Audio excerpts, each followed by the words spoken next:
Hey, what is up everyone? The Bearded Gent here with XBLA fans. We are bringing you a quick look at Organic Panic today, a game published by Game Mill Entertainment, developed by Last Limb. This game will be out April 1st for $14.99 on the Xbox One. So here we're looking at the game, all the settings, the menu, the controls, just kind of familiarizing ourselves with it. This next little one though, this info button, super helpful. It tells you like what everything does, liquids, all that stuff, what the materials are. Definitely recommend you look at that before you get into the game. This is a 2.5D puzzle platformer, and the levels are fully destructible, which is pretty cool. It does have multiplayer, so it's got co-op, which is you can have up to 4 player, or it has versus, which I believe is 4. It could be more, I'm not sure. I haven't really looked at it super hard. The wife's been working a lot, so I haven't had a chance to mess around with the multiplayer yet, unfortunately. But it does seem like it'd be a lot of fun, because the puzzle mode for co-op, it's just like the main story, except it's more, puzzle-based, so you actually have to, use your buddies and to progress and move on. So it looks pretty cool that way. We're gonna go ahead and jump on into the single player now. There's 2 modes, the fruit and veggie versus meat and cheese, which is the main one, and then twisted gameplay, which you unlock after you beat the main campaign thing. I don't have that yet, obviously.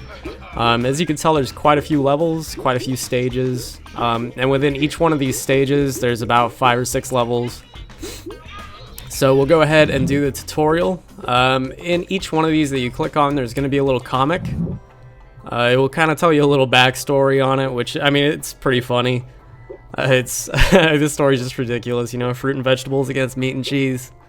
So, personally, I'd be rooting for the meat and cheese, but we'll go with it, for the heck of it. So after that, it just jumps us right into the game. Controls are fairly simple. You got your left stick for movement, A is your jump, you can double jump off of walls. Those little blue orbs that I collected will boost your magic meter. So if you hold down the B button and use the left stick, you can shoot magic out.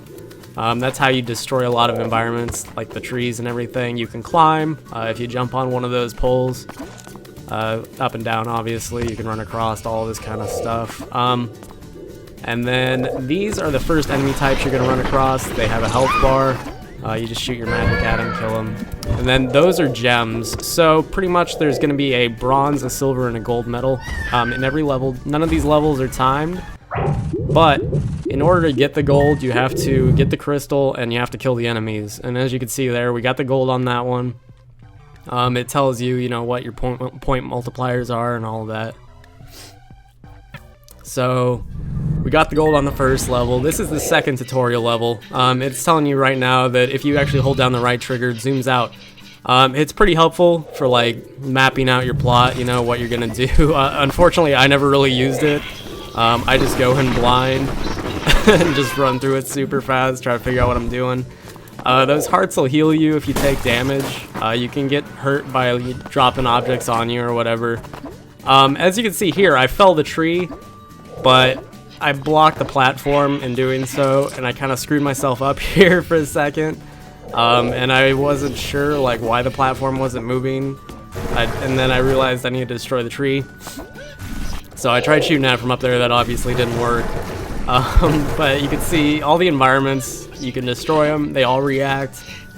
And then up here, there's this other guy. We tried taking him out. Takes us a little bit. It's pretty pathetic attempt at it from us on our part. But by the time we get him, we go ahead and get up. Maybe if we ever make that jump. And then up here, that bigger blue orb, it actually lets you eat through the environment. Not the metal, but like everything that's the dirt or the wood.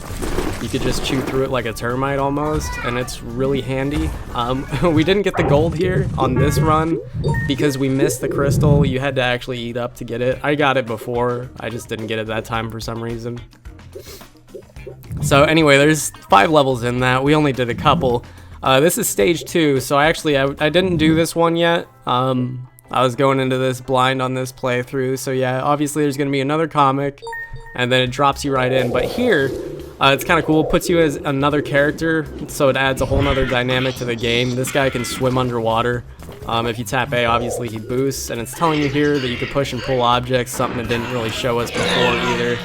So I squished that guy, almost killed myself, and then I really did kill myself. I just I kind of gave up on everything right there and just plunged to my death.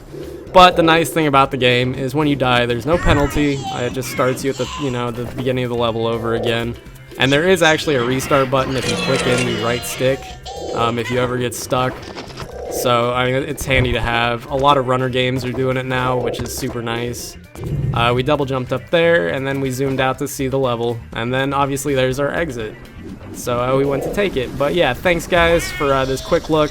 My name's TheBeardedDjent, and this is the XBLA fans.